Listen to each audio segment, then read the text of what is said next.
BRS నేతలపై మంత్రి Seethakka fire అయ్యారు. జాబ్ క్యాలెండర్ విడుదల చేస్తే తట్టుకోలేక విమర్శలు చేస్తున్నారని ఆరోపించారు. రుణమాఫీ చేస్తుంటే కూడా జీర్ణించుకోలేకపోతున్నారని అన్నారు. కాంగ్రెస్ అధికారంలోకి వచ్చిన మరుసటి రోజు నుంచే అక్కసు వెళ్లగక్కుతున్నారు. ఉద్యోగాలు ఇవ్వకుండా ఇబ్బందులు పెట్టినా నాయకులు ఇప్పుడు మాట్లాడుతున్నారన్నారు. ప్రభుత్వాన్ని బద్నాం చేయడమే బీఆర్ఎస్ పనిగా పెట్టుకుందన్నారు మంత్రి సీతక్క. కొలువుల కోసం మేము ధర్నాలు అంటున్నాం. నిన్న ఒక గొప్ప గొప్ప చట్టాలను గొప్ప గొప్ప మరి స్టేట్మెంట్స్ ను కూడా అసెంబ్లీలో ఇవ్వడం జరిగింది.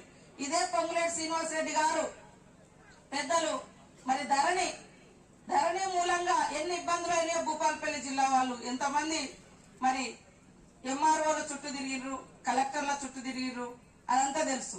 దాని అంతా ఒక ప్రజలందరికి అనుకూలమైనటువంటి భూమాత తెస్తుంటే ధరణి మార్చొద్దు, ఎందుకంటే వందలాది ఎకరాల భూములు కొంతమంది పేదోళ్ల భూములు పట్టాలు చేసుకున్నటువంటి వాళ్ళు అడ్డుకునే ప్రయత్నం చేశారు. అయినా కూడా దిగ్విజయంగా జరిగింది. మరి స్కిల్ ఇండియా అని, యంగ్ స్కిల్ ఇండియా అని ఒక గొప్ప ఇండస్ట్రియల్ పార్క్ ను కూడా హైదరాబాద్ దగ్గర మరి నైపుణ్య శిక్షణ కేంద్రాన్ని కూడా మొన్ననే సీఎం గారు అదేవిధంగా ఐటీ మినిస్టర్ గారు ప్రారంభించడం జరిగింది. అది వస్తుంది పిల్లలకు అందుబాటులోకి. నిన్న జాబ్ క్యాలెండర్ కూడా రిలీజ్ చేసినాం.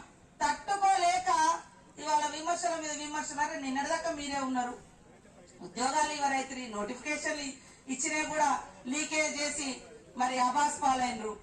ఇవాళ మనల్ని రకరకాలుగా విమర్శిస్తున్నారు. కాబట్టి ఇక్కడటువంటి పెద్దలు, యువకులు అందరూ అర్థం చేసుకొని ఈ కాంగ్రెస్ ప్రభుత్వాన్ని దీవించాలని కోరుతూ ఇచ్చిన ప్రతి మాట నిలబెట్టుకునే నైజం కాంగ్రెస్ పార్టీది, కాంగ్రెస్